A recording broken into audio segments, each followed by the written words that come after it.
Becky, you look very attractive, but I have to admit, I was a little shocked when you came out in your camouflage jacket. But I don't have anything to wear is my battle cry. Isn't that the truth? And, you know, our wardrobe is taking us hostage. So how do we cope with that? And like you say, all those clothes in our closet, we're in control of them, not the other way. Exactly. And I need to go home right after we finish here and put your advice to work.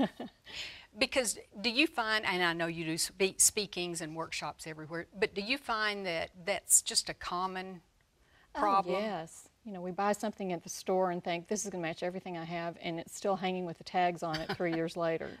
So yes, it's a lot of planning. And how do you suggest we start? Well, you have to start with cleaning out your closet. And I was afraid you'd say that.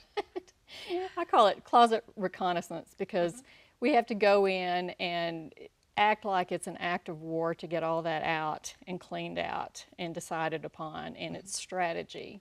And people probably have heard this before, but we need to separate things into, is it threes? Is that? Yes, and colors. I separate into colors because when I go in to look for something, I want to be able to find the red turtleneck or the whatever it is. So, but even at that, still, you know, we have to have it down. We have to have our plan, our strategy. So should we plan to try on everything while we're doing this cleaning?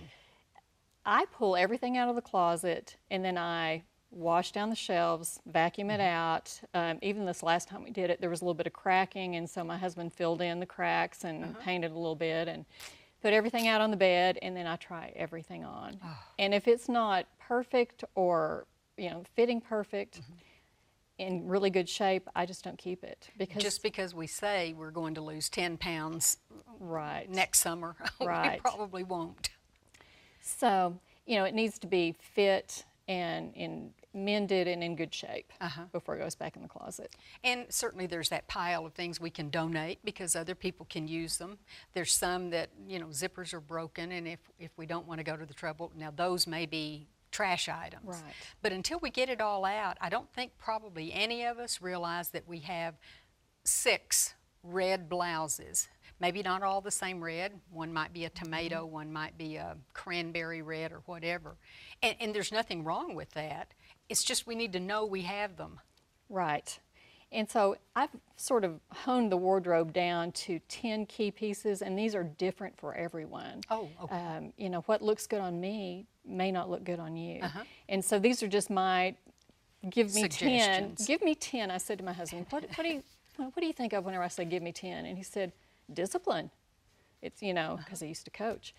Drop and give me 10, you know, you talk back to me or whatever. And then I asked my girls and they said double high five. And I thought, well, both of those are fitting, so we're going to call this give me 10. And these are 10 key pieces. Give me 10 examples. That you plan out yourself. And it's, you know, it has to be according to your body type, your colors, everything, you know, all of our things that we try to hide, because it's all about the camouflage, really. It is. And so I have, you know, these are my give me 10 pieces.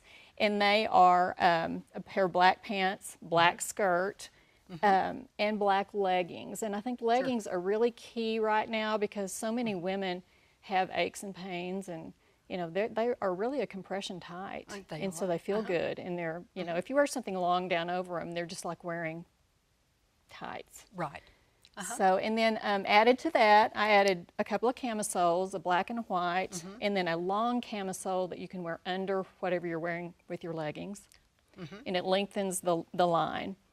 Then a couple of turtlenecks. Now, we were talking about this, and you said you like to wear turtlenecks. I really don't.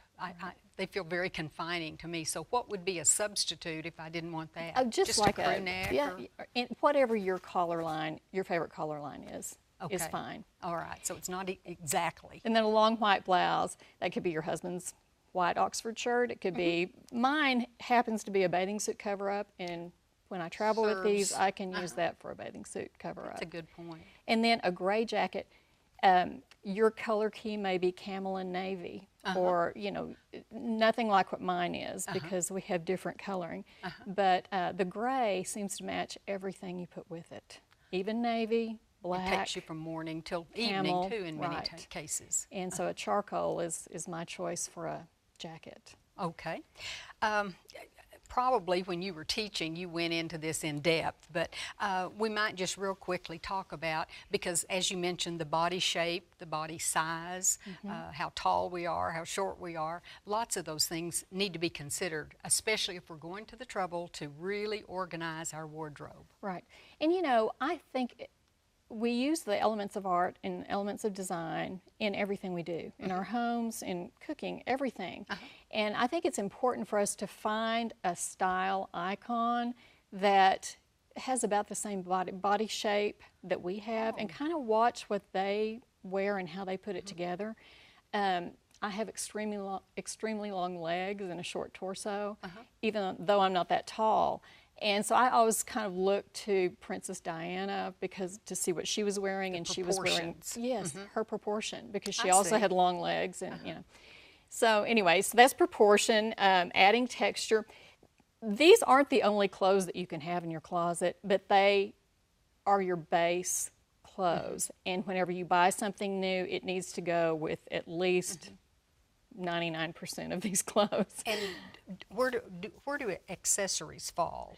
Accessories, you know, are different, and there's like an accessory, you know, everybody has their own style for that. I think a lot of times we wear way too many accessories, and I call that accessories. Accessories. But, that's, you know, clothing that's the 10 for clothing. Shoes and accessories and handbags would be separate. That's all extras. Right.